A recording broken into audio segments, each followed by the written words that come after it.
Hi,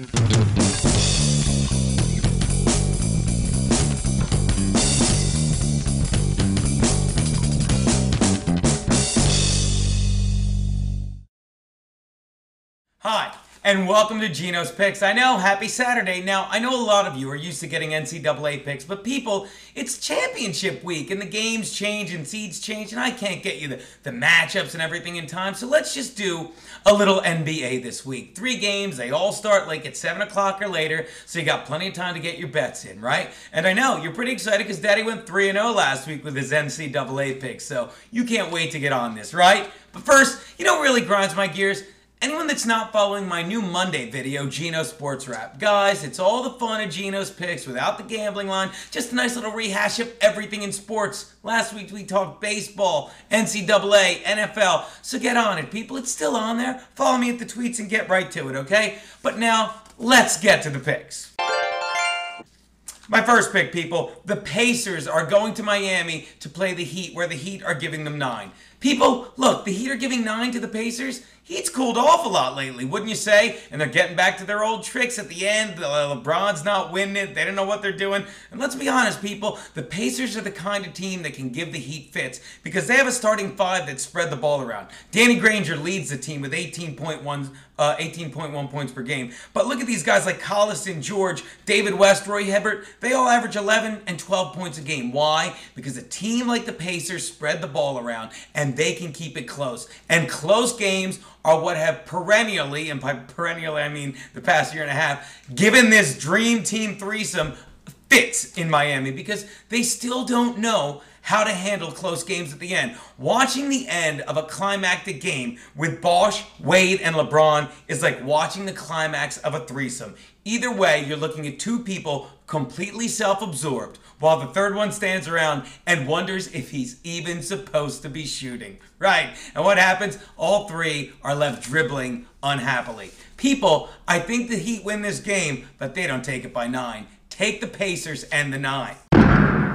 My next pick, the Jazz are playing the Bulls in Chicago. Bulls are giving them 10.5. Yes, I know I said 2 weeks ago, if you follow the What Are the Odds, that the Jazz are flying under the radar, and they have been. And they've hit a hiccup because last night they lost to the Sixers. They didn't cover. So now they've lost their last 2 games against the spread. Yeah, they won against the Bobcats, but they still lost against the spread. So I know what you're saying. They're in trouble this week. I don't know. I don't know if they're in trouble tonight in Chicago, because I'll tell you something that you need to know.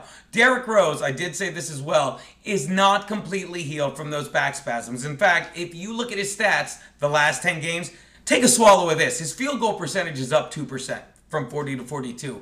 But his assists are down a full point from 4 to 3 per game, and from 9 to 8, and his rebounds are down from 4 to 3. Because sure, he can still stand there and shoot and drive the lane, but he just doesn't have the aggressive presence that he's had the past first half of the season. Why? Because he's banged up. And like a hot chick, Derrick Rose is the same. You're worried they're going to wind up on their back. Only the difference is, when Rose winds up on his back, he's actually screwing you. We don't know what that other chick is doing. And let's look at the other team, people. Let's look at the Utah Jazz. Sure, their second consecutive road game, but they're led by this kid, Al Jefferson. Jefferson, ironically, who hails from Monticello, Mississippi, like another famous Jefferson. And I'll tell you something, over the last 10 games, unlike Rose, who has struggled, Al Jefferson has been averaging a double-double. 20 points per game, 10 rebounds, and you gotta like that because he's in charge of this group of handsome young black fellas on the Jazz. And I'll tell you something, I know you're worried. You're saying, Gene, the Jazz have lost their last 2 against the spread, but let's just think back again about another famous Jefferson from Monticello.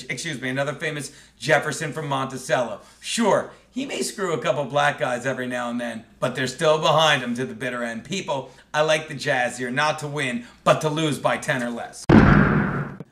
And finally, my lock of the week, people, or of Saturday, if you would. The Mavs are traveling to Golden State. Sure, they had some trouble in Sacramento last night, but Dirk Nowitzki and Jason Kidd still know how to play the game. And you're telling me they're getting 3 points against the Golden State Warriors? People, come on. I know. The Mavs aren't good on the road, right? But Golden State is terrible on the road, and they're terrible. They're like a deadbeat dad. You don't know when they're going to show up at home, and you don't really care. Because when they show up, they're not really there, people. How bad are the Golden State Warriors on the road? Let me tell you. Do you know their leading scorer? Exactly. Monta Ellis. And now they're at home. What does that mean? Nothing. Because it's nothing but disappointment when they play there. In fact, people, if you Google the words Golden State and Oracle, the only thing more disappointing you're going to find is this picture. Yeah, that's Keanu Reeves in the Oracle and the Matrix too.